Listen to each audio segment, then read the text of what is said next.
Hello fellow global citizens.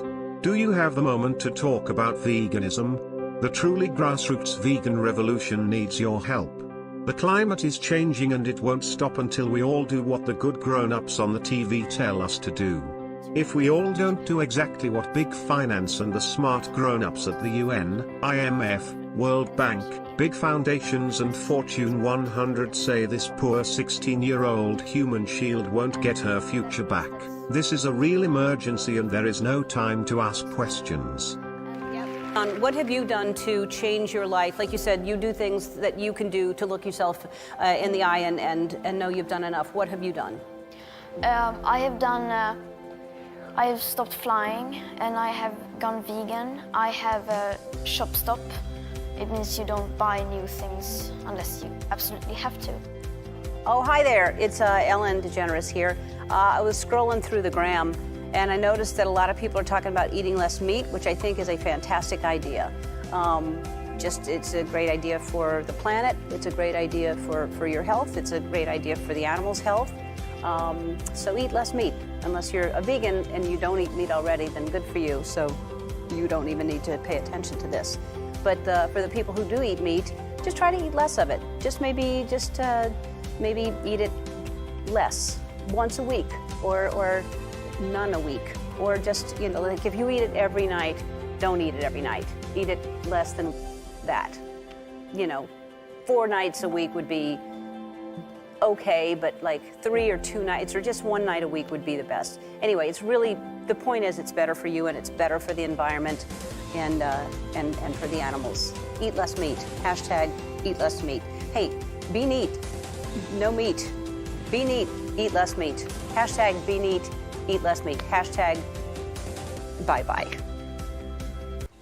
I believe we need to reallocate the world's resources because sharing is crucial. The climate crisis is a battle for solidarity, a battle for human rights and children's rights. I feel so powerful knowing that Ellen DeGeneres and courageous 16-year-old human shield Greta are also vegan activists saving the planet with me. The UN needs to reallocate all the world's land and resources. The science is clear. The smart adults from science say that the global megacorporations in the World Business Council for Sustainable Development like Bayer Monsanto, Unilever, Cargill, Shell, IKEA, Nestle, in the good philanthropists at the Rockefeller Foundation, the MacArthur Foundation, the World Resources Institute, the IMF and the World Bank will all help reallocate all the world's land and resources and ration us sustainable nutrient-fortified plant-based kibble so we can stop off-gassing toxic CO2 and polluting the world with toxic human babies. The British royal family, close friends of philanthropists Jimmy Savile and Jeffrey Epstein, just want to help us reallocate the world's resources to save us from the climate. With all of that activism, some might think you'd be exhausted. But look at you and listen to you, you know the secret. That in giving back, in fighting the good fight, it doesn't exhaust you, it energizes you. This is an emergency and we must do this now. Climate change is a humanitarian issue, not a political one. The transnational corporations, banks, and philanthropists like the UN, the royal family, Jimmy Savile, and Jeffrey Epstein need to reallocate the world's resources and feed us nutrient-fortified plant-based kibble to make everything happy and equal. Being vegan is so easy and healthy. I am not a bigot. I will do this for the planet and the children. Let's take a look at vegan YouTube for some recipes for sustainable vegan cuisine we can eat in order to save Mommy Earth from the real credible death threats from the climate. Show you how to do vegan in a food court. Everyone's got a food court in a shopping mall near you. Let's do one here. Let's go. I am so empowered as a member of this truly grassroots and not corporate-controlled revolution for the animals and the planet against the bigot science deniers who won't obey the good grown-ups on the TV. Vegan pretzel available here. Okay, now most food courts are pretty much the same, all right?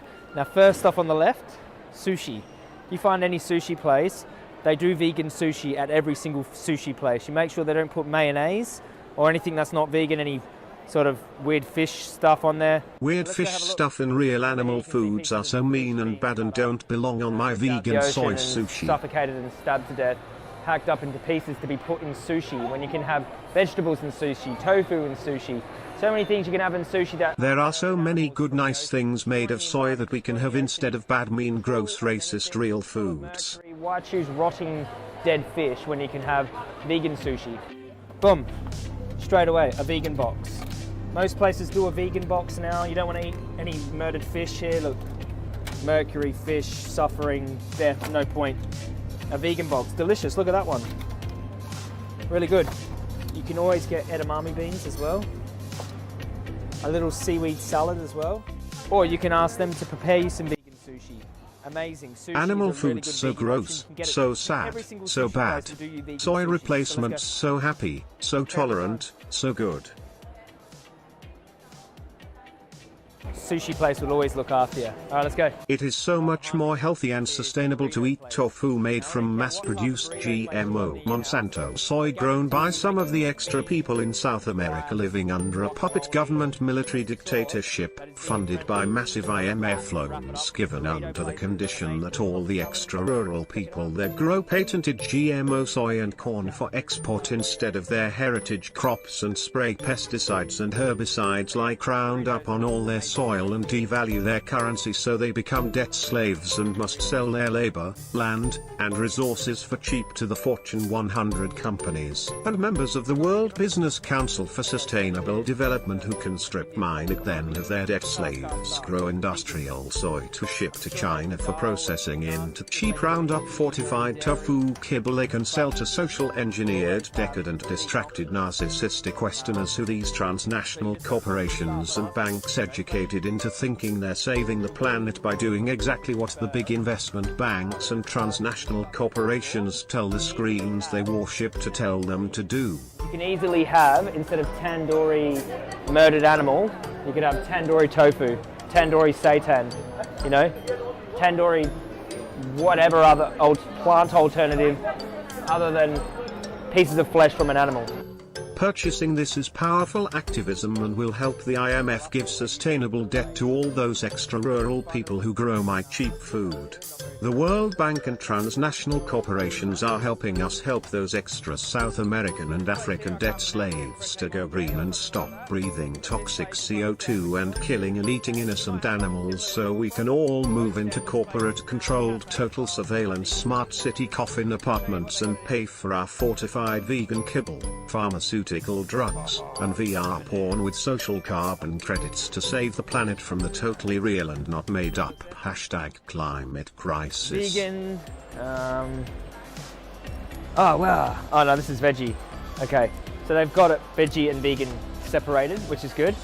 These are all the animal body parts that you don't want to be eating. Merry Christmas, not so merry for the animals. Let's have a look here. Oh, eggs are not vegan, obviously.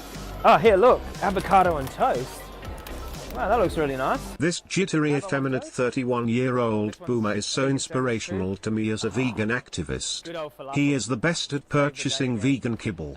I wish everyone could know how good it feels to eat soy and corn-based vegan kibble instead of real animal foods. I do not even miss real animal foods. Real animal foods are mean and gross and not even good. Mass-produced vegan corporate kibble is way healthier and tastier and nicer and make me so happy.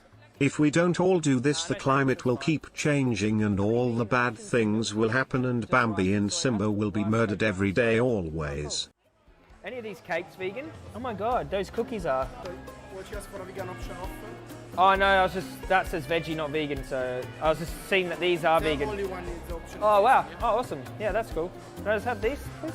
Thank you very much, Ta. Bye-bye.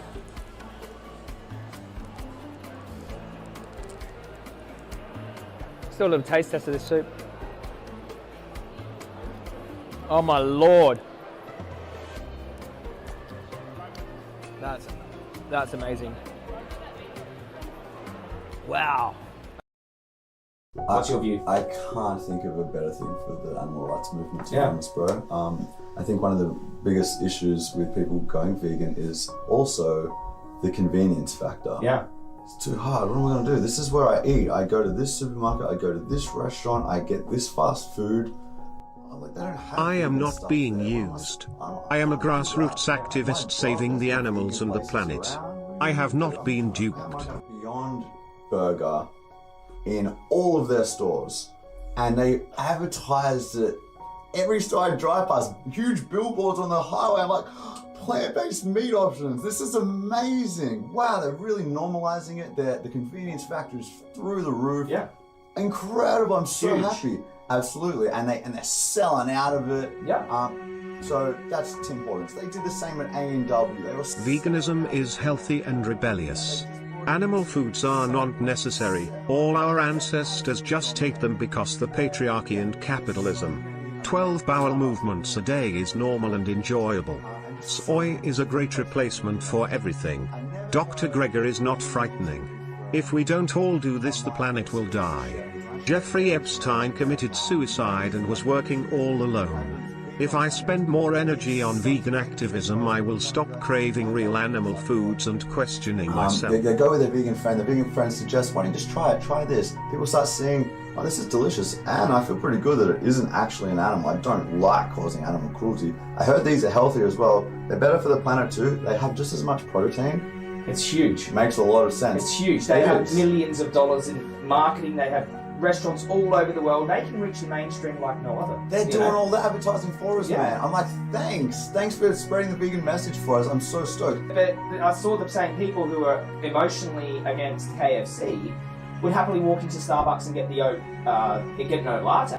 I'm like, wait a second. These vegan activists are mentally and physically healthy and are not sickly. Effeminate head case is being used by multinational corporations, global banks, and big money foundations to push a transnational resource consolidation agenda. I want to reach those low-income families that are just eating meat. They never heard of vegan before, and they walk into McDonald's and there's a McVegan there. Totally. And they can choose that over the slaughtered, enslaved dairy cow's body that's minced up in the other burgers, you know? Absolutely, man. And I think that, yes, KFC, they kill so many dead chickens, millions, tens of millions. It's horrific. Yeah. But if anyone can change, anyone, slaughterhouse workers change, we change, people change, businesses change too. And if I was to you can't support KFC, you must only, I just think we're not in a position to have that flexibility to go, you can only buy vegan food from here. We need people buying vegan food from wherever it's available. The world's like, oh God, we need radical change. We need radical change. We need people working from below. We need direct action from above. We need corporations putting on vegan options. We need everything working together. The money is there. If we can save the banks, then we can save the world. I mean...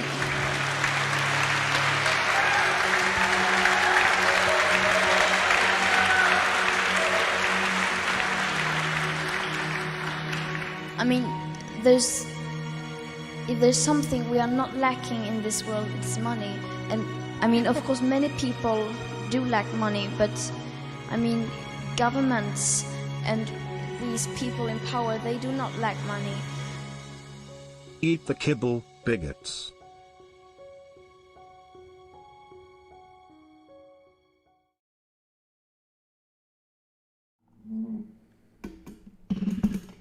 Look at all you bigots.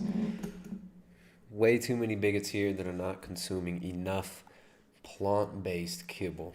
Look at this. Look at this. What a mess. Look at, I even have a mod today in YouTube. What's up, Jethro? What's going on, Jethro? Look at the Rockfin crew checking in. Rockfin crew, of course, growing every time. Yeah, Rockfin's almost up there in numbers with YouTube. Right, where we are freaking insanely throttled. Right, but the Rockfin bigots, you guys are awesome. Look at that. Staying strong over there on Rockfin, staying strong over there on YouTube too. You guys make sure if you're watching this on YouTube, pull up a tab on Rockfin. Check out the quality. Right, check out the quality on Rockfin. Rockfin's quality often better than YouTube's. Right, and you know what's cool about Rockfin? No censorship. So the second half of this is going to be just on Rockfin. Links in the chat, pinned up at the top, and it's in the description as well. But yeah, I mean, unfortunately, we can't go everywhere we want to go. We got a long journey tonight ahead of us, and that journey cannot be completed on YouTube because of the way YouTube works. Okay, all right, guys. It's been I gotta say, it's been like a long few days. It's been a long few days. It's been a long year and a half, hasn't it? Been a long year and a half. Of course, I'm not surprised with how any of this is playing out on the global scale right now. It's just it gets difficult, doesn't it? It gets difficult, and the ante's being upped. We'll just say that. We're going to get into that in the second half. First half, we're going to talk about something else that is important. It's incredibly important. That's where our food comes from, our sources of nutrition. No, what we put into our body greatly affects our general health, both physical and mental, right? As we're going to see today. So I've got my sidekick, my wife here, lesbian wife. Capital L. With capital L, my lesbian wife. I, of course, in order to maintain my status as not banned from YouTube, am continuing my journey as a trans woman and a trans vegan. So, omnivore / mostly carnivore for the health benefits, vegan, trans vegan for the social justice bonus points and for the social credit points, right? Gotta get those social credits. So we got CNN, checking in with CNN today. We got the gaslighting continues, right? You remember back in like March of last year when I pointed out that every single thing that's being brought in to save us and save our health, right? To save our health in this terrible, awful crisis that just requires intense government management of every aspect of our life. It's weird how it's the same exact structure that we were being told was required to stop the previous most dire, terrible crisis, and that's the climate crisis. Right now, the switcheroo is coming, guys. The switcheroo is coming. I got this. It's way back on my Instagram. Way back in the day on my Instagram. Where'd that meme go? There's a meme here on Instagram somewhere of we got Indiana Jones swapping out the. Here you go. There it is. You guys can see that. The switcheroo is coming. The Temple of Doom switcheroo. That's from Temple of Doom, right? It's got to be Temple of Doom. Or is that from Raiders of the Lost Ark? Anyways, the switcheroo is coming. CNN is doing its job. And yeah, they're pushing that kibble. Just like our friends, the vegan activists who we saw in that intro, which, yeah, it's funny. It's ridiculous. It's funny. These people act absurd. But it's also, it's really like sad. It's sad seeing these people, especially these activists in the end. James asked me, it's just like they're selling out, bro. It's like KFC is going vegan. And it's just like, Colonel Sanders he was like holocausting all these chickens or whatever. But it's like totally cool now, dude, because it's like, they're going towards like plant-based chicken nugs, dude. It's like plant-based chicken nugs. You like smoke a nug at your bong and then like go surfing and then you can go get some chicken nugs, dude. It's like there's a Starbucks and KFC and let's go get like a McVegan burger. It's like so awesome, dude. And people just think in like corporate slogans now. I mean, that's the extent to which the social engineering has overtaken people's, not only like their rational mind, but just their thought processes in general. Corporate slogans are the basis of so many people's thought, right? So, there's this interesting segment here that I've got way too many. I have way too many sticky notes in this book. This is The Scientific Outlook by Bertrand Russell. And this book, it's anything but scientific, this book, and this worldview that Bertrand Russell is discussing in this book. And this book could totally be retitled the Genocidal Maniac Utilitarian Psychopath's Outlook. But in this book, of course, where he discusses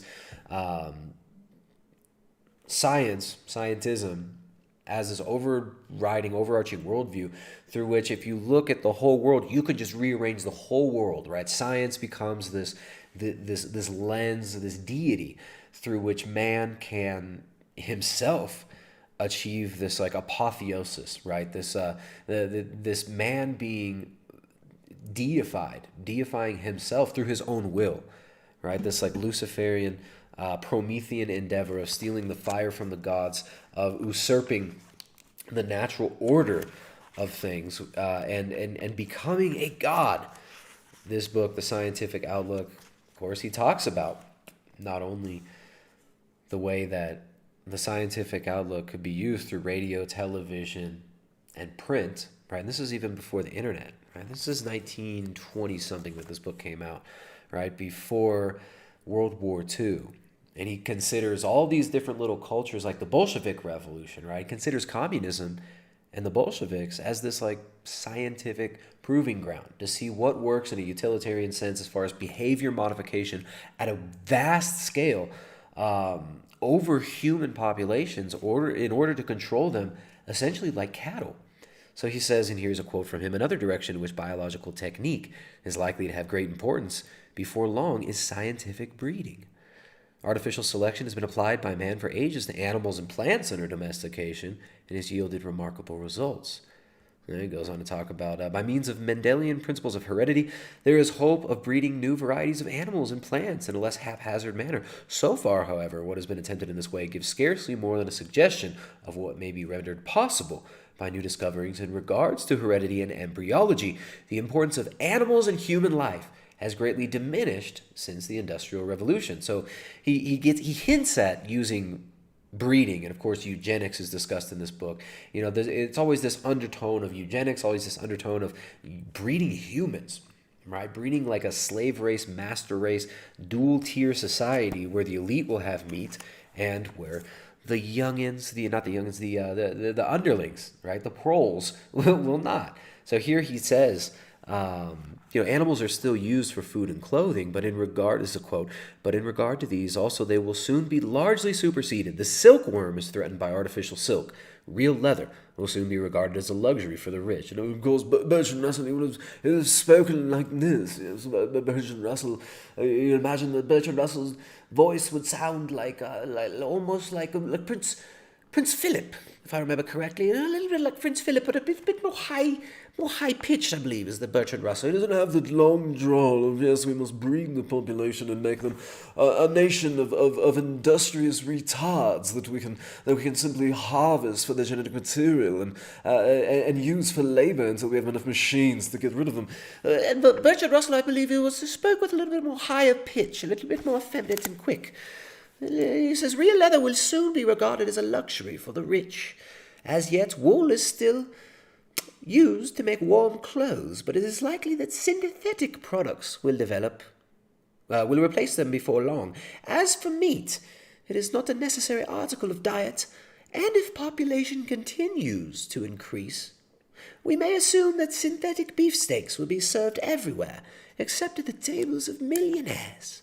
The cod may survive somewhat longer than the ox, for the sake of the vitamins in cod liver oil, but already vitamin D can be generated in the human body by means of artificial sunlight. So it's just this mad, controlling thought about feeding man instead of real foods, factory-made foods. Right? He even goes on. He says animals have been good friends of man throughout his adolescence. Right? So this idea that man is evolving out of his adolescence to become an adult. Right? You needed those through your adolescence, but you don't need them anymore. Quote, after being dangerous enemies in his infancy, but now that man is becoming adult, the part played by animals in relation to man is ending, and they're mainly confined to zoos. So this idea of getting rid of your animals, taking your animals away, and of course also using radio and mass communications in order to educate man at a vast scale. Right? This is why you see these vegan activists like in that intro video. They basically just speak in like corporate slogans, like, oh, it's got good like Starbucks, I get like a McVegan. It's like this. They've got people to the point through radio, television, print media, but now internet, that the propaganda is just, it's so pervasive. So he says, the great majority of young people in almost all civilized countries derive their ideas of love, of honor, of the way to make money, and of the importance of good clothes from the evenings spent in seeing what Hollywood thinks good for them. Another quote, the producers of Hollywood are the high priests of a new religion. Let us be thankful for the lofty purity of their sentiments. I mean, this is actually from Bertrand Russell's book, The Scientific Outlook. This is not just me making up that quote. I mean, it sounds like something you'd make up to make fun of people that worship Hollywood. But that's what it is. Now you got all these celebrities saying we got to go be vegan. All these celebrities are saying we got to give up our animals. Oh, it's so mean to have animals. It's so bad. Animals are mean. You're killing those poor innocent beings. They're just like you and I. But this is you're being social engineered. In my point, we're being engineered into thinking that we have to do this. This is good for the planet. It's good for everybody. And CNN is bringing us along. So here's a CNN tweet from CNN. It says, what impact do you think the climate crisis has on the future of your food? CNN's Bill Weir journeys through the world of food innovation to find out. Join us tonight at 9 p.m. Eastern for a CNN special report, Eating Planet Earth.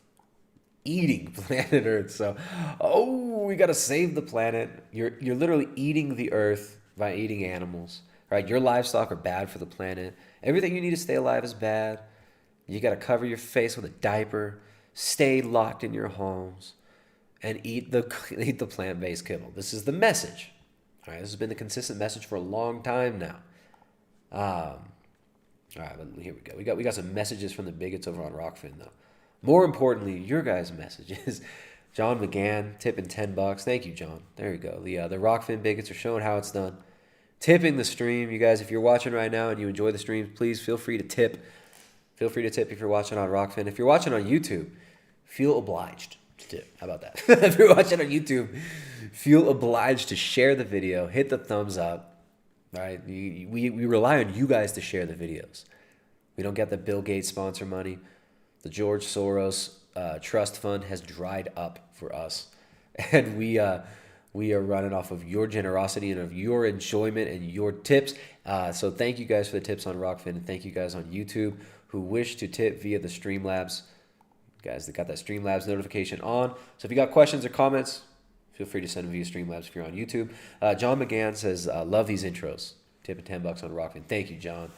Look at this. We got the top bigot, number one bigot, AR, tipping $50.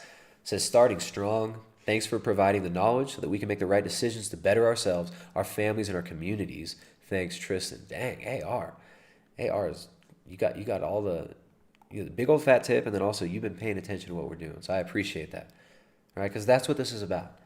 All right, we should be able to make informed decisions on what we put in our body or what we don't put in our body. Unfortunately, those decisions are being eroded quickly. And now we used to be able to do these ideas in liberal democracy, which, very critical of liberal democracy, obviously. This is what got us here. Remember, the way they sold you on this was, you're going to be able to, you should be able to control what you do with yourself, life, liberty, and the pursuit of happiness. Now, of course, this is all being subverted. Now we're being told, well, yes, life, liberty, and the pursuit of happiness, but it's all about the greater good of all of the culture and all of society. So if society determines that that you're a threat, if you don't, maybe stop eating meat, right? Or if you refuse to put certain things in your arm via a hypodermic needle, if the society says that makes you a threat, then the life, liberty, and pursuit of happiness of them, of the rest of the culture, that is being threatened by you, right? So these ideas have been subverted. But we do have a choice. We have a choice of what we do. We have a choice what we say yes or no to. We have a choice of what we accept. What we accept externally, what we accept in our families, what we accept in our homes, what we accept in our communities. All right, so that's why we're out here doing what we do, right? Teaching people how to actually eat a healthy diet, which of course, what we're told is the complete opposite. What we're told is avoid the foods that you need to stay alive. Avoid animal foods, the only foods that you can produce on your own land, in your own communities. Feed yourself and be self-sustained off of your own land with, which are animal foods. Avoid those and instead eat factory foods, right? Which is exactly what the Rockefeller Foundation was saying that we need to transition people into in the 1970s. Well, you got to eat foods that come from factories. You can't be eating real animal foods anymore. Those are bad for you now. So first they try to tell you, oh, it's for the animals, it's for the good of the animals. Now they're telling you it's for the good of the planet. And so let's see what CNN has to say. This is the most destructive industry on earth. Do you think cattle production contributes? Sorry, I got to turn this up a little bit. This is the most destructive industry on earth. Do you think cattle? All right, so this is they're interviewing Pat Brown of Impossible Inc. Right now, Pat Brown's father was a CIA agent. Now, this is like open information. Pat Brown is from a long line of CIA folks. Well, I mean, his father was CIA, I guess. OSS was started in World War II. And so, yeah, we got Pat Brown here. Just so you guys know I'm not lying. Patrick O'Reilly Brown. Whose father. There you go. Pat Brown. Now, this guy helped to start a medical journal as well, PLOS, right? Heavily involved in this medical journal. Now, this is an article published in PLOS. And let me just find this little, find this little blurb in here about his family's. I mean, look, just because somebody's dad's in the CIA, yeah, it obviously doesn't mean anything, right? But it just shows you that there is this kind of interplay between the corporate world, right, corporate America, big banks, right, NGOs, and of course intelligence agencies, right? So he grew up in a Washington, D.C. suburb.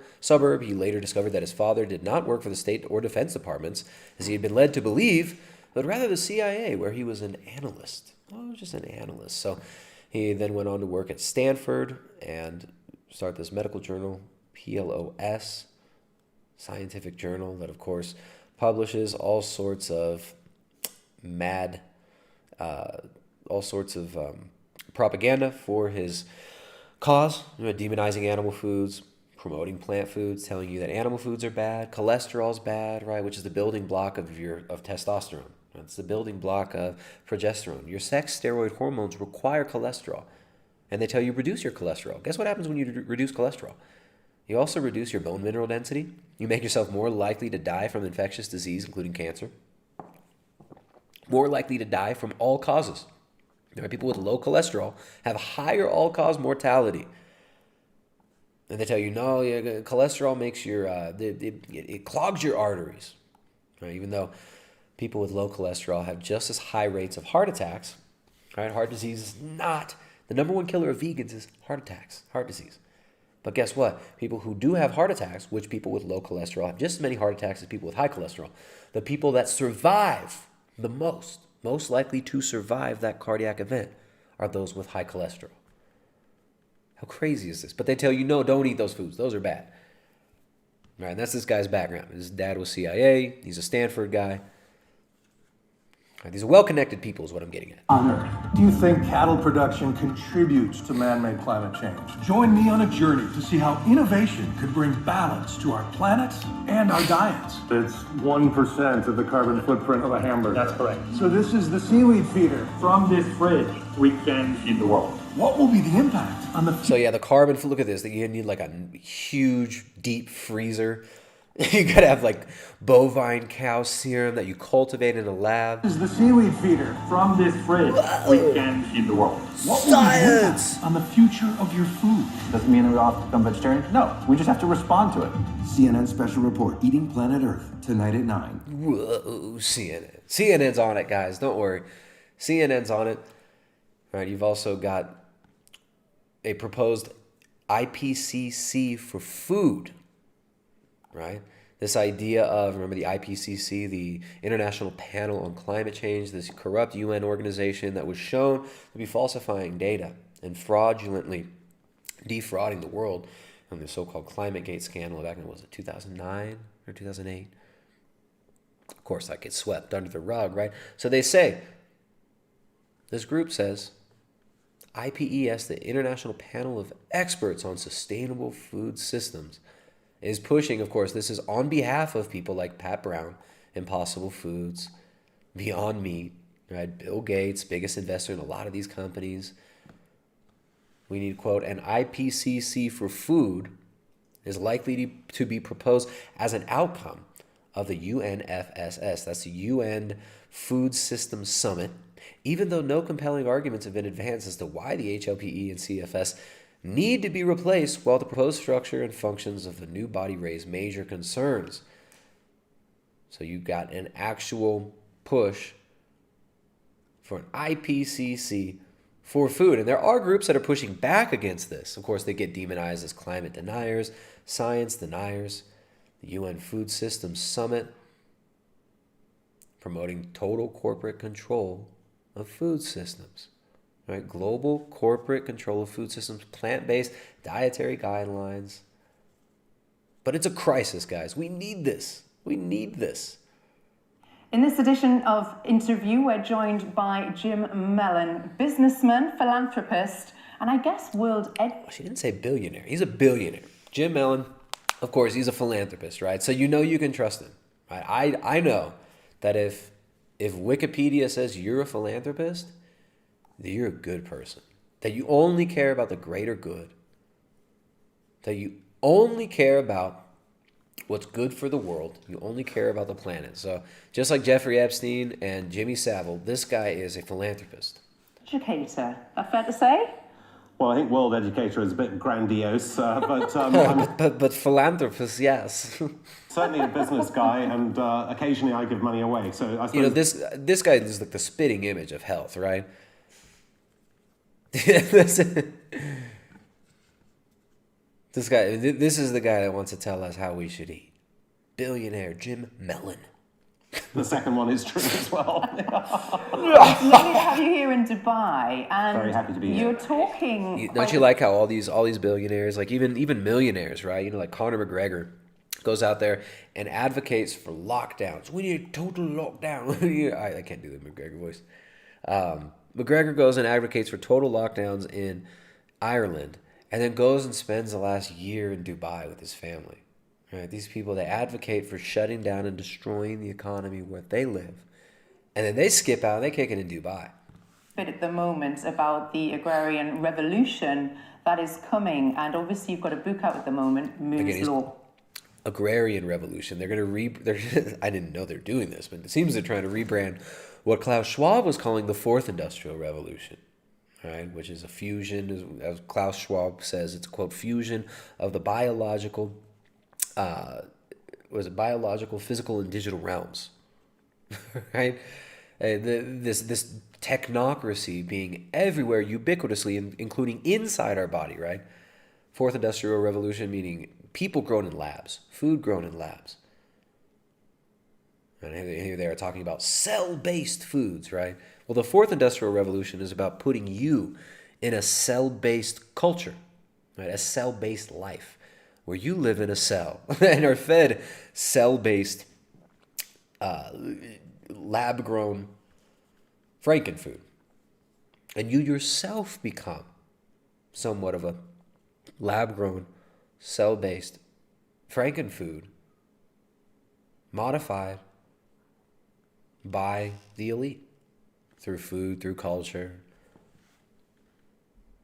and through your biology. Can you tell me a bit about the background to that? Well, we're going through, I mean, you and I, Jane, we just had our masks on, which is an unfortunate side effect of the pandemic.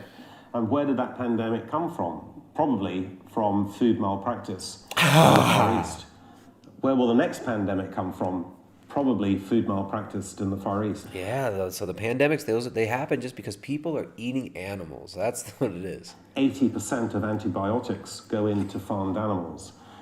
Again, that stat is complete nonsense.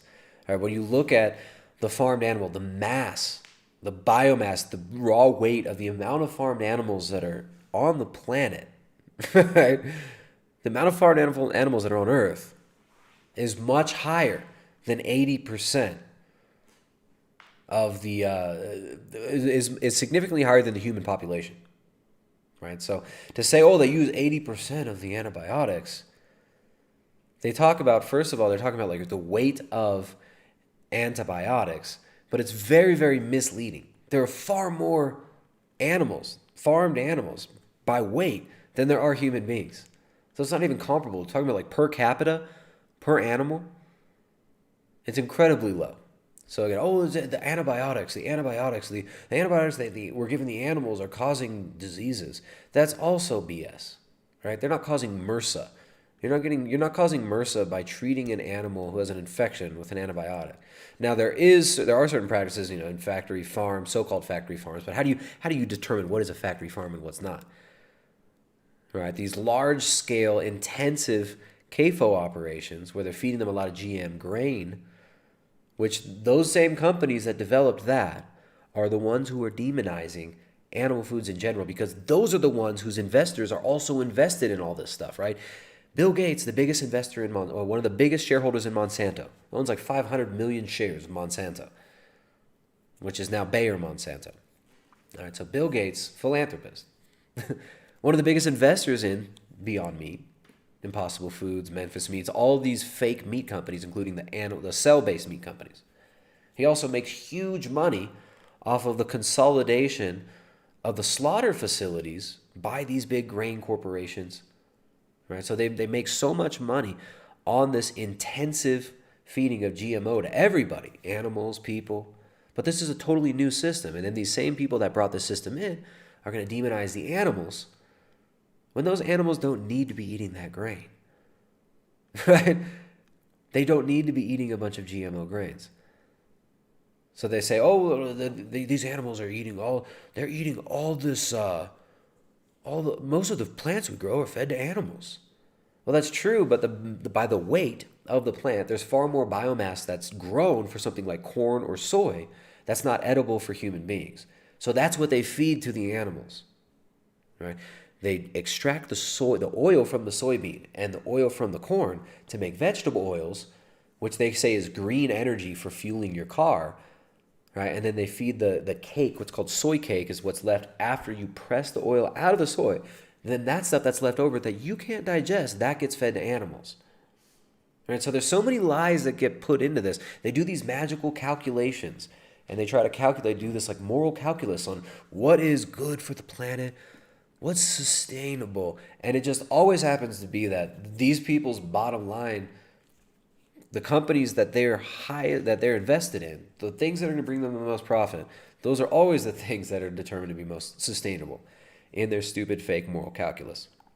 And that causes a real risk of bacterial infection that gets out of control, and antibiotics don't work. So we need to do something to mitigate pandemic risk. 20% of all the global... Again, the antibiotics that are given to animals, there is not a crossover between those antibiotics and the ones that are used in humans. So the antibiotics that are given to hospitals, they're given to animals rather, this is not creating antibiotic-resistant strains, MRSA and whatnot in hospitals. That's a lie. That's a total lie.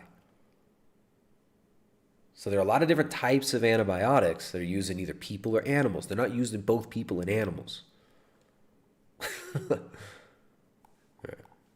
Emissions that cause the global warming that we are all worried about at the moment come from intensive farming of animals. So if you didn't intensively farm animals and you grew their beef in factories instead, or their meats in factories instead, you wouldn't have that emission. 1/5 of emissions could be eliminated, which is... The emissions. If we just grow it in factories. Yeah, if you just have your factories that are owned by you and take away everybody's animals, and you'll stop the emissions. I mean, it's such a huge scam. The only way they can strong-arm this in is forcing it on people. The only way they can do this is by getting rid of rural people, by either economic warfare, or economic warfare combined with other types of non-linear warfare.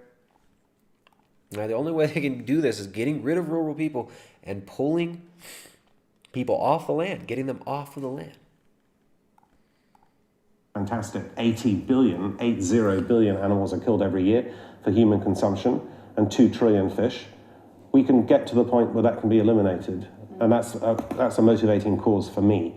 But there are lots of good things about this new agrarian revolution, and it's happening right now. What does that mean for the existing industries? It's a very good question. So in the case of farmers who produce meat, they're going to have to find something else to do. A bit like miners had to find something else to do from the 1950s to the 1990s. Or horse and cart drivers had to find something else to do when the motor car came along. We're just going to crowd them all into cities and they'll learn to code, yes? But progress always produces new and higher paid and better jobs. And farming is a back-breaking profession. It's a very precarious profession. And maybe the new industries that result from what we're doing will be better for people in general. And so there will be change, but change is always good. What do you predict for the future of the global food industry then? My predictions are threefold. First of all, in the next 10 years, dairy products as we currently know them, which are cows being milked to produce milk, which then goes into cheese or yogurt or whatever, will be gone. There won't be any. It's an industry that is in terminal decline. The second thing is these people, they say this is happening so quickly. Right? I was talking about this a few years back, and a lot of you guys probably watch it now. We're like, yeah, right. Yeah, right. These people are just talking. No, these people are not just talking. They're in the middle of doing this now with economic warfare, with shutting down economies, with rolling shutdowns and calling certain sectors of the world non-essential, and with the control of banking, with the control of the money supply, when you can infinitely print money and give it to who you want and deprive others of the stimulus, right? Shutting businesses down selectively. This is how it's being done. It's being done right now. And these people, they come with a smile and say, oh, we just care about you. This is not about these people loving the planet. This is about these people loving themselves. This is about these people being obsessed with power. And some of them might even be like true believers, like they actually think that they're helping something. This is how deluded some of these people actually are. Right? Like the vegan activists and whatnot, they're probably that deluded, most of them. I think this guy knows exactly what he's doing. Is in meat. Half of the world's meat will be plant-based, of the type that we're familiar with now, or cell-based agriculture, where the meat is produced in laboratories to very high specifications and is identical to the best in species. And then half of the world's fish in 10 years' time will come from the same type of production. And fish is something that is really relevant, because if you eat a lot of fish, in the past it was good for you. Today the fish has microplastics, toxins, lots of antibiotics, because half of the fish that are produced in fish farms. It's not good to eat fish more than twice a week. You talk there about antibiotics. This guy telling us what's healthy to eat. Look at this guy. And going into the food groups, which he does have some nice titties. Humans. What needs to be done on a global level, I guess, and governmental level to make sure that action is taken now? Well, I mean, antibiotics are one thing, then you've got sugar, salt, all the bad things that create so much disease in the world. So they're telling you can't eat meat, you can't have sugar, salt. we're gonna take all that. You don't need meat, you don't need sugar, salt. Come on. You know, there's an epidemic, everyone knows, of diabetes, and it's because of the amount of sugar that's going into food. If I could put it this way, in 1980 in China, 1% of the population had diabetes. Today, have a guess what percentage it is? Quadrupled, probably. That's 13%. So that it's gone up 13 times. And it's entirely because of the introduction of the Western diet, and particularly of sugar.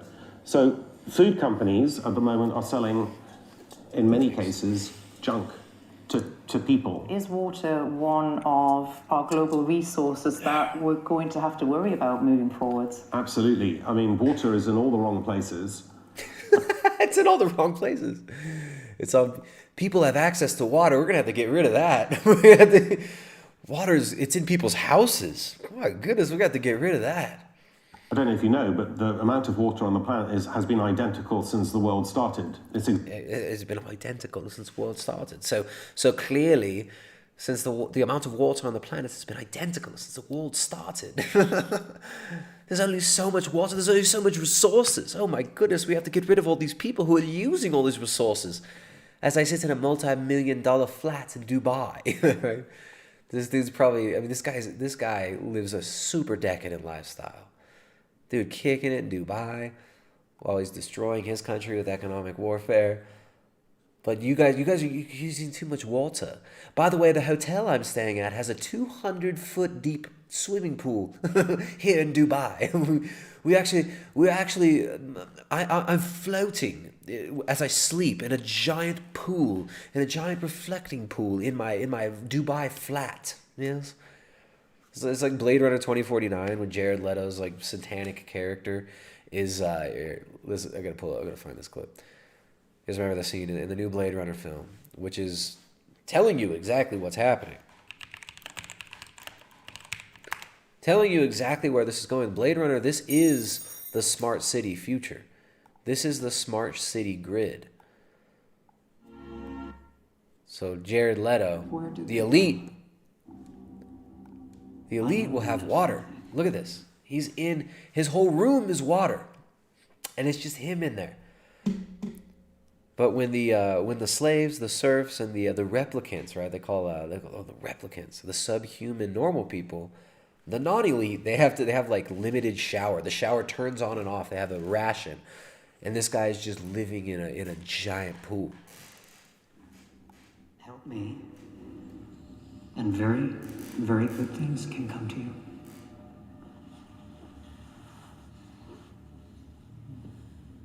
You don't have children.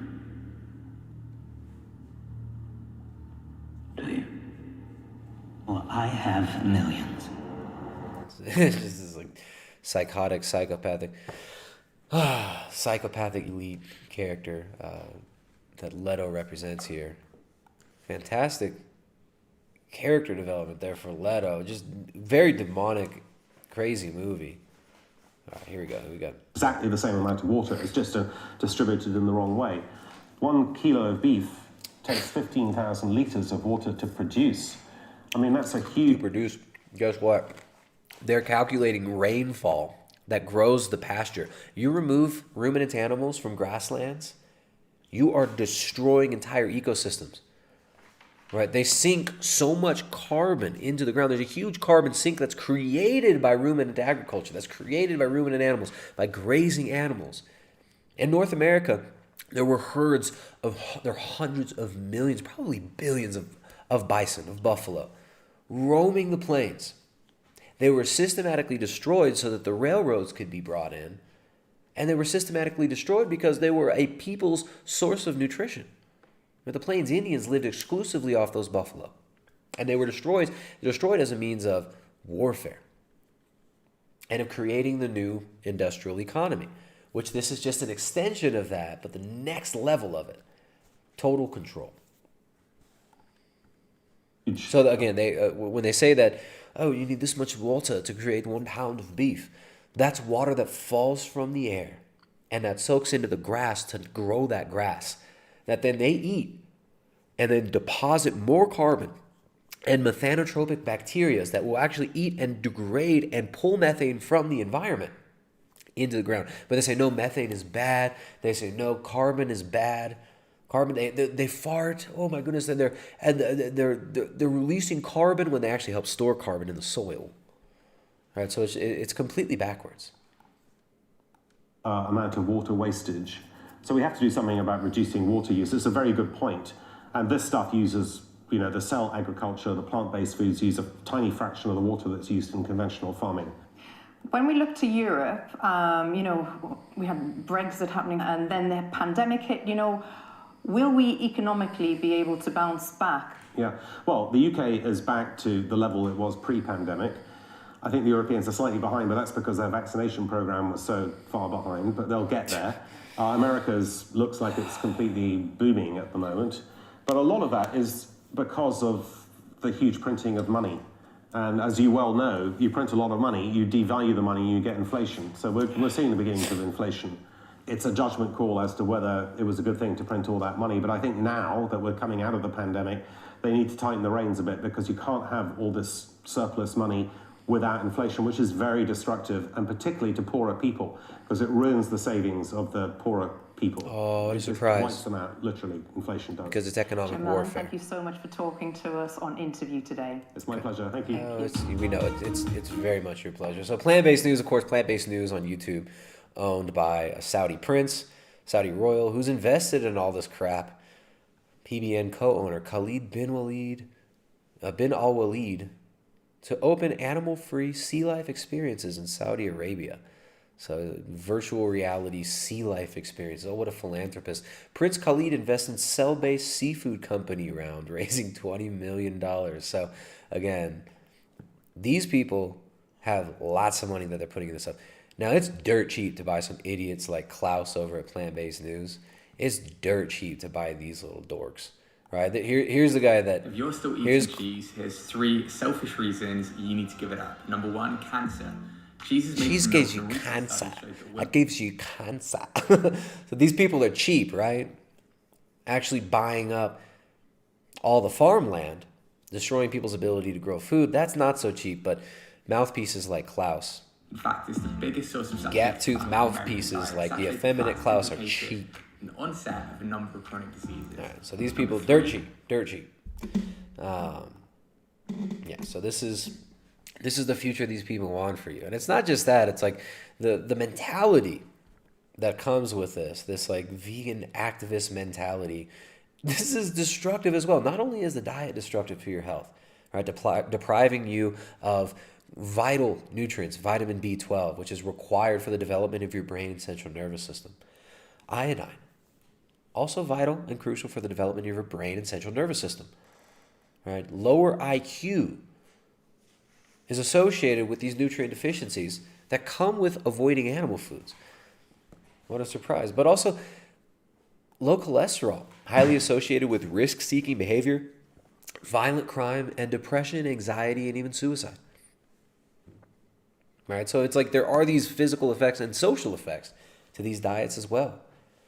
And it just happens to be that if your brain and your central nervous system are not properly developed as a child through the lack of nutrition from animal foods, you're going to be dumber. You'll also be more easy to control, so you can see why people like this would want to push this.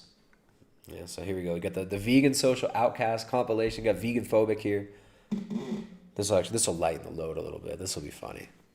Shout out to vegan phobic. Bevan over there at Vegan Folk. He does a great job with these compilations. We're going to see some of this. But yeah, actually, no, first we're going to read some tips. Shout out to you guys on YouTube. I'm sorry, on Rockfin, not YouTube. Where's the YouTube tippers? Y'all on YouTube? You guys don't even care. Y'all don't even care. Go over to Rockfin, guys. Look at people actually support on Rockfin. You actually can get notified. Nobody gets notified on YouTube anymore. We're trying to move more people over there to Rockfin. Go over there, join over on Rockfin, pull up a tab on Rockfin, watch for free right now on Rockfin if you're watching live. Later on, this might be put, the second half rather, will probably be put to members only, subscribers only. But you can follow on Rockfin for free. Half our content over there on Rockfin is totally free, and there's no censorship. And people, look at that, people actually support. Bill Scroggs rather, tip $10 on Rockfin. Says, still recommend Andrew Kaufman interview. You write that down for me? Try to get Andrew Kaufman on. Thank you very much, Bill Scroggs. Duly noted. I'll try to get in touch with Andrew Kaufman. I forget who he is, too. I think he's a doctor. ELC, what's up, ELC? ELC tipped $20. Thank you, ELC. Says the new Seattle NHL team got paid by Bezos to name their stadium Climate Pledge Arena.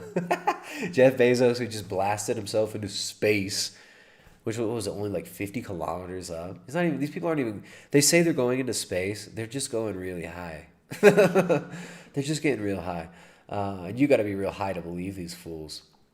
Yeah, he's gonna burn how many thousands of gallons of rocket fuel to blast himself up in a giant penis into just a few kilometers above the highest mountains. And we're supposed to just applaud. Oh, climate change. Yeah, the Climate Pledge Arena. You blast yourself into space.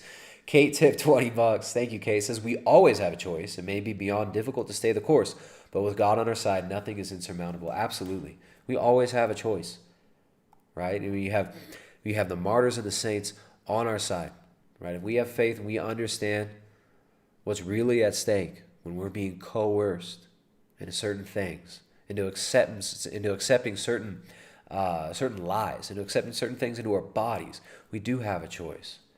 And that choice might come with difficulties. It might come with suffering, right? So yeah, we got to pray that the saints and the martyrs' prayers will can strengthen us, and that our faith can be strengthened and our resolve can be strengthened, because we might have really difficult times coming really soon, unfortunately. So, anyways, Adam Left Fence tipped $2. Says, keep up the good work. I appreciate it. Thank you, dude. And then ELC and clipping $10 again, or tipping $10 again, says, have you seen the clip of the guy saying we should genetically modify people to be allergic to meat? Yeah, we did a whole episode on that. I forget what it was called. We've done so many streams, but yeah, we were talking about that guy a few years ago, right? But then he made another round. And I think this was maybe 2 months ago. That was the last time we talked about him. That this is the Asian guy, Asian doctor. Does he call himself a doctor? Or just a scientist, who said we should breed people super small because they'll use less resources. Well, vegans have gotten that figured out too. So you just make people vegan and they'll naturally be smaller. She doesn't want to go on that journey with me right now. We have children together. We have a 10 and 12-year-old, and we just got divorced. And we came out here to this spot here in nature to do our releasing ceremony. And I got more emotional than I thought. I got less emotional than I thought.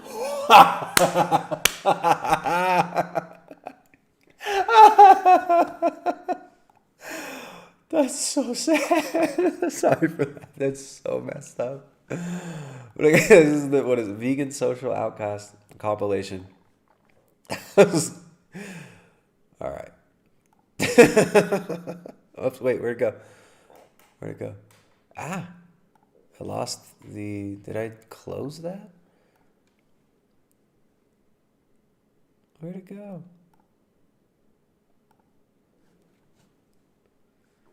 I think I accidentally closed that.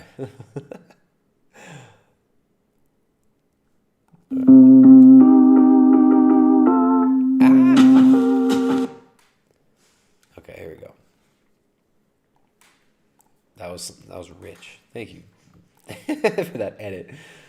Vegan phobic's always got some of the best edits. All right.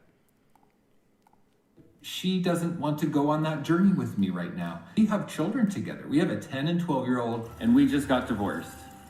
And we came out here to this spot here in nature to do our releasing ceremony. And I got more emotional than I thought.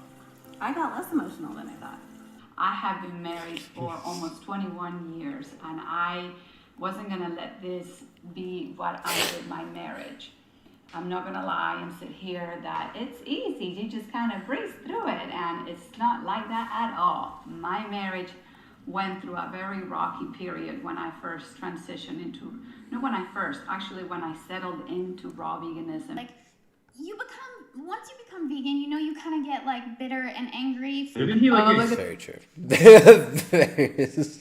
What you notice especially when dealing with vegans, in real life and online. Now, thankfully, everybody that we knew, there's no more. We live in a community where there was a period where a lot of people were trying to be vegan. Right? We've seen everybody we know that was vegan, the hardest core vegan, the most obnoxious of them all. They've all left because they all realized, first of all, it's not healthy physically. Second of all, they eventually realized that they're a mess.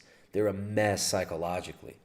Right? And this isn't just because of the culture of veganism. It's not just because of we think we're superior, you think you're better than everyone because you're not eating meat. It's not just because of this weird psychology of it. It's also, there's a physical, nutritional aspect to the depression, to the anger and the anxiety, which is why you see among people with low cholesterol, higher rates of violent crime, right? Higher rates of suicide and mental illness. A lot of vegan females, they date carnists. That is gross. That's this. I don't know how you can. I can't like. What they say? imagine I think, would you guys date a girl that eats meat? Just imagine, like living with that person. Imagine living with that person and bringing like a dead chicken like to your freezer. Dead chicken. I have a friend who's a little bit more straightforward, and it's worked for her. She's now converted 2 boyfriends to being vegan. I was asking her like, 2 boyfriends at the same time as Jessica? No.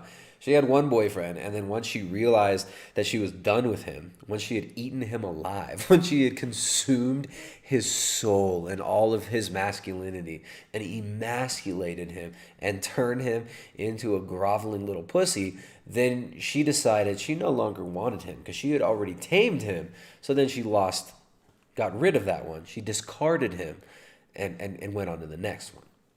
in her brain the other day. I know, I was like, tell me what you do. And then they had watched Earthlings. She said a couple days later he was like eating meat, and she looked at him and was like, do you have no soul? And I kind of respect her a lot for that, because she kind of didn't care if that meant that they were going to get in an argument, or even that they could potentially break up, because she was so passionate about it. I'm all for it, eh? I reckon date him. Like, definitely date him, because, you know, if you date a non-vegan, they're getting exposed to veganism. That's all a lot of people need to want to go vegan. I would have to say, though, that after a while, if they hadn't gone vegan, I would probably struggle with that. You know, I would struggle with it each time I notice they're making a non-vegan choice, like, you know, if they order a steak or something. Everyone deserves that chance to meet a vegan, to make the connection. I would be happy to be that person for someone. It's like philanthropy, like dating a vegan. You know, it's like you're spreading a vegan that's all over the place. You know, it's like date them, date non-vegans. Like, just bless them with your vegan presence. These people, they don't realize how insufferable they are to people around them too. Is what's sad. You know, they don't realize. Like, we knew this woman. We know her now. She's not vegan. She's awesome. But she kind of messed up her kid for a little while by, you know, people would eat meat around them, or like someone would get into a car with them and they've got like some chicken or something, and she'd freak out. No, look away. That's bad food. That's bad food. She'd literally like freak out, have like panic attack in front of her kid just because somebody's eating meat in front of them. Like, look away. Don't look at it. And the child, when they realize we can't be vegan anymore, our child's teeth are getting messed up. Our child needs nutritional support, and we need to change our diet. You know, so they left veganism for various reasons. Then they had a hard time actually convincing their child to eat the foods that he needed to recover his health and to live, you know, a full, healthy life. Now, thank God he's great now. But like, they had a while where they couldn't get him to eat a lot of foods. I think it's still really difficult for them, right? So these people, they don't realize what they're doing to their friends, families, children even. And it's kind of sad. At least these people probably have no children or families. Very few friends as well. so yeah, not so bad. It's so hard because honestly, you lose friends. Yeah. Because all of a sudden you are awakened to this thing, You think you're superior. You're not awakened to anything. You're delusional. You're in a state of spiritual delusion. You're in a state of prelest, where you think you've found some spiritual secret and you need to spread it to the world. You're being deceived, and you're insufferable to other people. You think Arrogant. that your friends will be on board. Yes. So you want to show it to You're judgmental and arrogant is what happens. them, and then instead of them being with you, they make fun of you. Well, so, like, at least for me, whenever I go on a date, I make it very clear. Like, if I ask a girl out, I do make it very clear that if she is not vegan and she wants to eat meat or animal products, she's allowed to do it. I refuse to so pay. Nice of you. Yes. So I say, if she wants to have I did the same thing. Well, were those really your friends? No. He's not paying. He's not paying for that murder. Yeah. Put his foot down. Oh, and I'm happy they're gone. Yeah, she cut them all out. Yeah. Oh, you want to keep eating dead bodies? I have to go. And he just recently said something really stupid that pissed me off. He made a video titled, What I think when my friends go ex-vegan. Well, that's your first mistake there, Brian. If they're ex-vegan, they're not really your friends anymore. At least they shouldn't be. Like, I've had to delete so many Facebook friends because these people are holding up their dead deers. Yeah. I was so feisty. I was so angry. I was just so negative towards everyone that was not vegan. I could not accept the world the way it was. I was just attacking my family. So it's great to see when they come out of it and people actually they talk about this, because they all, like, 2020, hindsight is 2020 rather, right? And they realize what they're doing. It's hard for them to see it when they're in this, but you know, the vegan mind state is super destructive. I'm glad he put this one in here. I was shouting at them, asking them why they can be so brutal. And at the time, I was just trying to, like, be myself, but also express my new knowledge and my values to my friends without losing them. The animals really don't care about your relationships, your friendships, and your whatever. They just want the cruelty to stop, the suffering to end. So you need to be a voice. You always need to speak up. If you start saying the same dumb things and stupid questions, I'll cut you off. Sitting at the same table with people eating animal bodies has made me so uncomfortable that I just can't put myself in that situation. Look as she blends in with the white background. Yeah, there's gotta be a filter or something. This is what she's one of the engineers from Prometheus. This is the long lost female engineers from Prometheus. Chick, you look like your mom's a beluga. You look like your mom is a starving beluga whale. This is so sad. She blends in with the background. I used to lash out on people. I used to be so angry with my family and friends, and they Look how happy she is to not be like that anymore. Right? Like, you see, when people leave this, they actually get nourished properly. They feel so much better. It's crazy.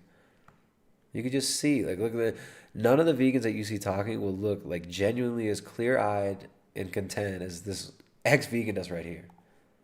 Tell you about it. And how to deal with the issue of eating together with people who are not vegan. Goodness. Oh my goodness, look at Ed. The Earthling most difficult Ed. messages that I receive from people that I always find quite hard to respond to is teenagers who live at home and they say, you know, I want to go vegan, I've connected with the ethics of veganism, but my family won't let me. Or I get a message from people who say, you know, I've gone vegan, but it's really difficult for me when I go out and I socialise with my friends because none of them are vegan, and they mock my veganism and they kind of make me feel very uncomfortable. His family often invite me to have dinner with them, but over time, the more involved I became in animal rights activism, the more unacceptable I found it, and I just found This is like a manifesto video. Why do these vegan videos seem like manifestos before someone does something awful? The ex-vegan videos are just like, I can't believe I was in that. This is a good compilation. Shout out to Vegan Phobic. to be sitting at the same table with people eating animals and act like it was normal and acceptable. I would simply Which again, that's 95% of the world that eats animals. decline their invitations for me to eat with them. Okay, so of course we are going to be eating differently from, you know, family and friends who are eating that way. That's natural. You have to be strong, okay? So that's just a normal thing that will come up. You won't be fitting in, and celebrate it. Seriously, you don't want to fit in with unhealthy, sick people. I think something that a lot of new vegans struggle with sometimes is non-vegan friends or family, which we spoke a little bit about. So basically my stepdad had packed her a ham sandwich, and basically she said to me, oh, your stepdad said that I should get it out and eat it in front of you. And I thought, you know, that really upset me. This is really funny. Earthling Ed. I hate my stepdad. My stepdad said she'd eat a ham sandwich in front of me. The obligatory I hate you dad and I hate my stepdad moment. And understandably so, this is a family member who, you know, I spent the majority of my life with, saying to my mum that she should get out a ham sandwich and eat it in front of me, because it's just disrespectful and insulting. You know, and you know, eating an animal product purposefully in front of them. Those are normal foods. Okay? Guess who's disrespectful and insulting? You, Gelfling Ed. You, Earthling Ed. Again, you blend in with your white-gray wall. You're Earthling Ed. Your mother and stepfather, they care about you. They don't want you to be mentally ill and physically sick and gaunt. They don't want that. Not just mocking them. That is a very aggressive act. Oh, it's aggressive. That was a hate act. That was a hateful act. It was a hate crime. Eating a murdered animal in front of me. Mock my views and my values. And that's a really hard thing to process. And I think it kind of summarizes quite perfectly why I just can't. Dude, look how small. Like, from the length from his, like the length of his shoulder is like half the width of his head. It's like the dude's shoulder is like here. His shoulders end.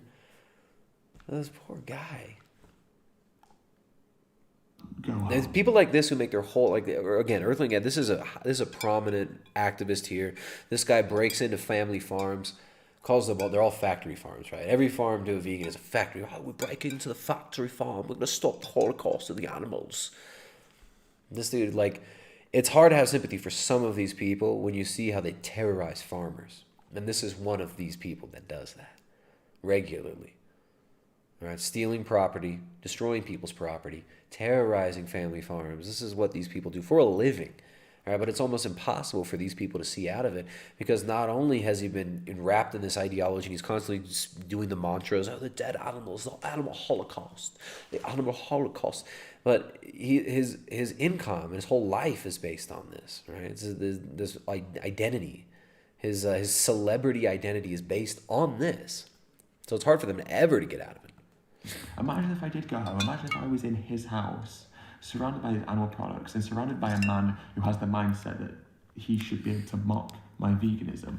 How would I possibly be able to cope with that? And the people that you love are not vegan. It's okay to feel angry about it. So just allow these emotions to come and go whenever you feel like they are coming.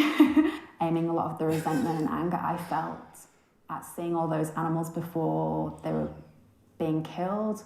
I aimed a lot of that at the non-vegans in my life. I felt very... A British or Australian accent is kind of a prerequisite to being a real vegan activist too. Another thing. I just felt like I hated them. And that was my way of dealing with the trauma. You see the horrible things that's happening to animals, and it's really, really frustrating. And you become very angry coping with non-vegan friends when you're a vegan. And I think with family it's a little worse, to be honest. This is an emotion that will be your companion as a vegan in a non-vegan world. So you might as well get used to it. Before that happens, I know it's painful to sit at a non-vegan table with non-vegans. You could ask your family if you could have a separate shelf in your cupboard and in your fridge. And anytime you open it, just have tunnel vision. Just focus on your shelf. Don't look at anything else because it's going to upset you. Wondering how to deal and cope with non-vegan friends and family members eating meat, especially like seeing them eat meat. But look at that gross painting you're drawing behind her. And you should protect your feelings. So if sitting at a non-vegan table is not something you can get on board with, you don't have to do that. I still do not sit and eat with anyone while they consume animal products. I still do not sit and eat with my dad ever because he won't eat the same food as me. And it's so hard not to just like lash out and just scream and argue and cry and yell and become angry and let all those emotions out into feelings that are expressed in a really negative way, because that's how it makes me feel, at least, and I know a lot of people can relate. Another thing is that it's okay to be sad too. And as a vegan, you know that it's so horrible to know the things that you know and still live in the world that... You see like the difference in vibe between this shot and the shot he put in there earlier where she's talking about how much better she feels not being vegan. Isn't that funny? Like, look at just like the oppressed vibe, you know, just very upset, unhappy, frustrated. And how different she is when she's done with it. So cruel to the animals, especially because the holiday season is coming up and a lot of people put like a giant dead bird in the middle of the table. You can't possibly bring yourself to be at the same table as non-vegans? Personally, we don't attend occasions like Christmas or Easter or anything that we know is going to be around animal foods. We personally So you never see your families. not to be part of that violence, to be a witness to it. I don't love eating dinner at the table with my family, with them cutting into dead animals. So, I mean, I think the first few Thanksgivings we had, honestly, were pretty bad. With my family, there were a lot of tears in the kitchen and a lot of confusion and a lot of just feelings that were just not being understood by either side of this is a huge thing too, is the disconnection from their families. I mean, it's a cult. I mean, it's created a cult. Their whole identity, their whole they believe this is like some spiritual endeavor, right? That they've been enlightened and they're above everybody else because they figured out this thing about if you just don't eat meat, you're gonna be healthier, but also you're gonna be morally superior, ethically superior. The isolation from family, the feeling of superiority, and it's just like frustration with the world that permeates it. All right, and this very small portion of the population that even is able to remain vegan more than a few weeks, these are the people who are evangelizing at like the fake grassroots level on behalf of multinational corporations that are telling you, plant-based fake meat is the future, right? You got the Good Food Conference 2021, the science of cultivated meat. Right, talking about, this is so good, this is so it's so great. But guess what? To actually make this cultivated meat that they advertise on like plant-based news, like a vegan activist channel, you actually need to start with cell types from the animals. So you need like bovine serum. They have to take like blood from cows to actually grow the meat, and they take the serum and they extract these proteins from the serum, and then they put the cells in this culture and they like ferment it, this precision fermentation vats in this very specifically controlled environment inside of a laboratory, right? But now you're being told, well, this is what's going to keep you safe, right? If you don't do it this way, if you don't eat these types of food, then you're going to get like diseases, and you're going to get the cow flu or the bird flu. Look, no-kill lab-grown meat to go on sale for first time. This is in Singapore last year. All right, so I'm talking about they use bioreactors. You don't need to slaughter the animals. It's good. It's nice for animals. It's so good for them. They talk about how they actually need the serum. Let me see. Yeah, there you go. The growth medium for the Singapore production line includes fetal bovine serum, which is also required for those things they want to inject in all these vegans, and none of them are talking about how they don't want to take it, which is extracted from fetal blood. But this is largely removed before consumption. A plant-based serum would be used in the next production line, the company said, but was not available when the Singapore approval process began 2 years ago. So again, they make this in a little bloodbath. Fetal bovine serum, fetus blood, to grow these fake chickens and that's not even chicken, right? It's just one type of cell that they culture. So to get the fake chicken protein and the fake beef protein, they don't even, they bathe it in the bovine fetal serum, and they don't even remove all of that when you eat it. So if you're a Christian, if you're coming from a Christian perspective, where you're not eating blood, you don't eat blood, the blood that's in the veins, that leaves the animal, the life is in the blood. You eat the meat, there's not blood in a steak, right? There's the juices, the myoglobin, these different proteins in there, but the blood is in the veins. So if you're a Christian, you can't be eating this stuff, this cell culture meat. It's bathed in blood, right? This is insane. No, this is good for the environment. This is so good. It's so good. I mean, it's not even vegan. They have to have the bovine serum to even grow this stuff. All right. So on so many levels, this is just complete insanity. This is complete madness. But look, we've also got, where'd that go? Everybody's favorite. Everyone's favorite philanthropists are also involved in this, of course, right? Where's that? There we go. Let me pull this up so you guys can see it. Just goes for a second. All right, here we go. There it is. Impossible Foods chicken nuggets could be its ticket to world domination. Oh yeah, we know. We know. Now, other people think that's a joke, but this is really what it's about, right? It's about domination. Right, UK food supply chains on the edge of failing, meat industry warns. So supply chains under attack. We'll talk about this later. We can't get too deep into this one. Meat prices rising because of the pandemic. And of course, everybody's favorite philanthropists at the Rockefeller Foundation have been heavily involved in the bringing out of cell-based foods, plant-based meats. Of course, the Rockefeller Foundation bankrolled the rollout of the GMO revolution and the so-called green revolution that gave you all this industrial kibble, right? That replaces animal foods with industrial plant-based kibble. The Rockefeller Foundation, who years ago stated in the Rockefeller population report that they would move you to, where'd it go? Here it is, the infamous Rockefeller Population Council report. Talking about moving you from eating food off of your own land to food from factories. The larger population could avoid the price rise by shifting away from consumption of animal livestock towards vegetables and synthetic meats. Now, this is in 1971 this was published. I think 1971. Perhaps it would shift to a closed system of agriculture, food from factories. One way or another, a solution can be found. The problem for a growing population is to survey the possible solutions and select the ones it dislikes least. So it talks about increasing the price of agricultural land, increasing the price of food, and forcing you to eat synthetic meats and food from factories. Now, that's years ago. And of course, what do you know? The Rockefeller Foundation is still pushing for this stuff. So the Rockefeller Foundation announces 10 finalists for the Food System Vision Prize. Oh, they just want to help you so much. They just care so much.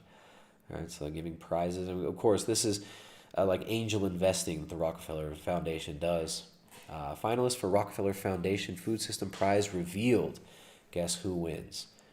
All right, 7-gen food system led by the Sikengu Lakota people. This vision of the Rosebud Indian Reservation of South Dakota outlines a regenerative agriculture system that creates economic opportunities for tribal members. Well, that's a surprise that they actually will allow some sort of holistic land management in here. But of course, most of this is towards new food systems, people eating waste, eating food waste, eating plant-based kibble. Right? Comfort and food waste. Food Tank, an aggregator for trends in the food industry that lean towards sustainability, has organized a number of conferences. Rockefeller Foundation, of course, promoting the eating of food waste. It's all this food that gets wasted. We know a lot of food gets wasted. Right? Of course, we should be using that food waste, but you could feed that food waste to your animals. Right? This is why pigs are so good. Chickens. Right? They eat the waste. They eat the bones. The pigs will eat the bones. The chickens will pick those bones clean. They eat what we can't eat. And so Rockefeller Foundation looking at ways of getting plant-based, reducing greenhouse gas emissions, of course, using the same stupid moral calculus, talking about feeding people vegetable protein. Vegetable protein. Instead of feeding it to animals, let's feed it directly to the people. Of course, you have to process it through factories, and it's never going to be at the same level of nutrition as you're going to get from real animal-derived foods. All right, so protein quality, at least they admit that protein quality is important. Now, these people are going to tell you that clean meat will be the future, right? We need to feed all these rural populations who can produce their own meat. Cultured, lab-grown animal cells could allow meat, milk, eggs, and leather to be grown without animals, drastically shrinking their environmental footprint. Remember, when they talk about shrinking the carbon footprint, they mean shrinking the human population. Just like Sadhguru said in that video. I think he told this to the World Economic Forum as well. If you want to reduce the carbon footprint, you have to reduce the number of feet. And all the people just clap. Oh, yeah. This is what it's really about. Okay, so it's about controlling the food supply. It's not about saving lives. It's not about saving the animals. Ultimately, these people want to get rid of your ability to have animals. Right? Because, oh, it's bad, they're going to give you diseases. You're spreading diseases by having these animals. Also, you're making the climate change, right? You're making the climate change. You're making it hot. You're making it cold. All the tornadoes, all the hurricanes, it's all your fault. That's all your fault. We got to get rid of your animals. I mean, it's stupid, but if you gaslight people enough, if you repeat these tropes enough, people actually will believe it. People will believe this stuff. And so that's what they're moving towards. The Rockefeller Foundation, they leverage these useful idiots, like our vegan activist friends. They leverage these people. And we're going to go back to the vegan social outcast compilation. We'll finish this one, and then we're going to transfer over to Rockfin. Second half on Rockfin, we're going to talk about what else the Rockefeller Foundation is getting involved in, as far as bringing us. They want to cleanse the environment of rural people and their ability to have animals. They want to cleanse the world of the farm animals for the greater good, of course. They also want to help cleanse the internet of misinformation. So we're going to talk about that. You have the state working with the Rockefeller Foundation, which, of course, the Rockefeller Foundation has always pushed for these public-private partnerships. The state working with private corporations, with philanthropy groups like the Rockefeller Foundation, these NGOs, to silence dissent online. That's what we're getting into next. But yeah, we'll finish up with some funny stuff with our vegan friends. Where'd it go? There it is. Normalize therapy. Therapy is amazing. If that's happening, then those people are dragging you down. Create some distance. You don't have to go along to all of those occasions. You don't have to be so immersed in those friendships or those whatever. Just create a bit of distance. A healthy boundary. A healthy boundary from any non-vegans. Look at this. We got some support from the bigots on YouTube. Symbolic Memes donated $5. Said plant-based diet is a psyop. It should be called plant cringe diet. That's true. Calling it plant-based is kind of an oxymoron, isn't it? Erica donated $5. Thank you, Erica. Thank you also, Symbolic Memes. I appreciate that. You guys, you're the ones who keep these streams going. It's your support. Erica, supporting with that $5. Thank you, Erica, and thank you, Symbolic Memes. Erica says, thank you for all you do. Appreciate that, guys. We appreciate that. Hey, do you guys want our support? Right? We're here to support you as well. You can become a member at primaledgehealth.com/membership. Become a member over there on our website, primaledgehealth.com. If you become a member, you can get in on our weekly coaching calls. Our coaching calls going down each week, and you can get in on those. We can help you dial in your diet and your lifestyle. So there you go. Become a member. There's a link in the description. Thank you guys for supporting. Thank you guys on Rockfin. Let me check if we got any new tips on Rockfin. All the bigots on Rockfin, thank you guys for your support. If you're watching on YouTube now, we've got about 5 minutes left on YouTube. We're going to cut the stream over here on YouTube. We're going to go over there to Rockfin exclusively, talking about some things that you can't talk about on YouTube. Talking about Rockefeller Foundation and mass censorship that is happening, the state. Talking about regulating your private messages, your DMs, your text messages on your cell phone. All right, and talking about those the passports that they're trying to roll out as well. All right, because it goes far beyond just food. It goes far beyond just food. These people want to control every aspect of your life, every aspect of your biology. It's madness. All right. Go back to your friends and say like, hey guys, now I only make smoothies with one banana. No, I didn't. I think they've like written me off as like the crazy vegan lady, and that's fine. That's who I am to them. That's none of my business. It's something that's always confused me because my family aren't vegan. My friends, are all vegan now. But back in the You isolated yourself from anybody that's not vegan. This is so sad. Back in the day when I first became vegan and I would meet a vegan, I'd be so excited and I would like high five that person and be like, yeah, you don't use animals. Whereas now, it's not that I don't feel happy when I meet another vegan, but I meet another vegan and I kind of go, and what kind of vegan are you? If you can ever go back to eating animals, You were never vegan. Forget that the hype themselves into it, right? Ew, ew, it's all the mantras. You were never vegan. If they really truly care about you and love you, they will want to support your ethical lifestyle choice. They won't want to critique it or mock it. Your family members and your friends are going to be the toughest to crack. For some reason, it's more difficult to have an honest conversation with your family about these things than it is to have it with a friend or even a total stranger. You can have a more open conversation. And for some reason, I don't know what the psychology is behind this, but friends and family are less likely to listen to you. And that's just what I've found from my own experience, and a lot of other people have found the same thing. The last people that you're going to convert is your family and friends, especially family. Family members and friends are the toughest people to talk to and convert anyway, so I would not waste too much time on them. Our situation is Just leave them. where 99% of our families don't actually care. They don't ask us any questions. We'd love them to have conversations with us, but They're by and large apathetic. they really just don't want to have the conversation. My family still aren't vegan, and I bought my mum, my stepdad Fox overnight nearly 2 years ago to watch to kind of give them a little bit He more. bought them a vegan documentary. They still haven't become vegan. They must just not love you, right? This is so sad. They're miserable too. Miserable these people make themselves. And I thought the health would be a really good way of kind of making it seem accessible to them and not seem too daunting. No, but they see how unhealthy you are, dude. This is the thing. They see that you're unhealthy. This is the problem with you trying to convince your family and friends that, oh, you should do this because of your health. They see the results of it. I mean, it's obvious to everybody, except the people that are in it. That's what's so sad. Nearly 2 years later, they've still not watched it, and I can't quite get my head around why they haven't, in 2 years, been able to put aside 90 minutes just to try and understand my point of view.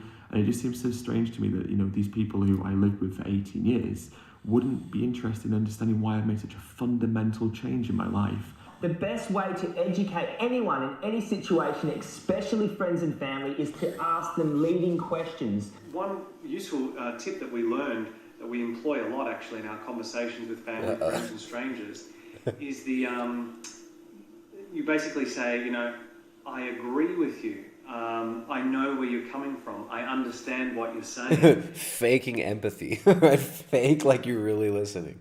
And I used to think the same thing until I became superior to you. until I learned that, blah, blah, blah.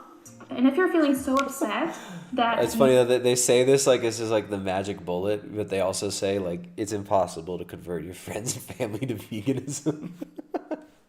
They get so excited to talk about the methods that don't work for them to convert their friends and family. The same thing until I learned that, blah, blah, blah. And if you're feeling so upset that you really can't be in this house for many reasons, find some support groups, either on Facebook, on Instagram, here on YouTube. Remember, you are not alone, and you have a huge community who is willing to support you and will help you as much as they possibly can. And you are not alone. Trust me, I have been dealing with this, and I've dealt with this for the entire time that I've been vegan. I'm vegan meetups. Follow people on social media that, help lift you up in your community. See, vegan meetups. You don't meet any people in your real life that are vegan. It's all... What is that thing on her head? Community, because it can be very, very lonely. It can feel very lonely. Like I felt so alone. It can be lonely if you don't have anyone else around you who kind of follows the same like ethical rules that you do, or does it for the same reason that you do. It's so isolating. If you're hanging out with other vegans as well, you're not going to feel so isolated and alone. I was living in the area that I grew up in, and I felt quite isolated there. I didn't really have many like-minded people, friends around me. Okay. I ate Ben & Jerry's last night at 3 o'clock in the morning with my cat. We sat at the freezer and we ate ice cream together. He had catnip treats and I ate the Ben & Jerry's ice cream. So what are you talking about? I'm convinced. I'm convinced. All right, guys. If you're watching on YouTube, pull up a tab on Rockfin. There you go. The second half is going to be Rockfin exclusive. Where my mods at? I'll drop the link in there. I don't know if any of my mods are here. Here you go. Rockfin exclusive, second half. We're going to talk about what else the Rockefeller Foundation is getting its dirty little hands in. We're going to talk about some of the censorship that not only has been happening the last year, but is coming down the line. And we're going to talk about some more of this stuff. So jump over there to Rockfin. I'll see you guys over there. We're going to do the last hour there at Rockfin exclusively. If you're watching live, it'll be up for free on Rockfin. If you're watching later on, it might be as part of the subscribers only. But you can follow for free and access all the free stuff on Rockfin for free. All you need is an email, right? And you don't even need to use your real email. No secret. But yeah, Rockfin is awesome. We can say what we want over here. So guys, get off of YouTube where our videos get hidden in the algorithm. Jump over there to Rockfin. Make sure to share these, like these. Thank you guys for watching. If you're watching on YouTube, get over there to Rockfin to watch the rest of this. We're going deep. We're going hard. Zero censorship. So pull up a tab. We'll see you there. Bye-bye, YouTube. I'll take a quick break, guys. I'll be right back for you who are watching on Rockfin. See you in a minute.